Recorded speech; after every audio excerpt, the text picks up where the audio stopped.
of the verses. By knowing the translation of these holy verses, we can follow the Quran with its true spirit.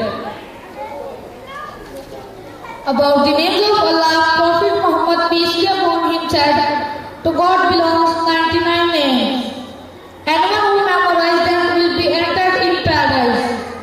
Allah is odd, Allah is one. He loves odd numbers.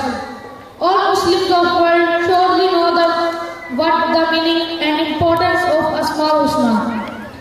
Asmaul Husna are the good names of Allah. For the recitation of Asmaul Husna, I like to call Usman from grade 4. Usman, please come on the stage for recitation of holy names of Allah.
Allah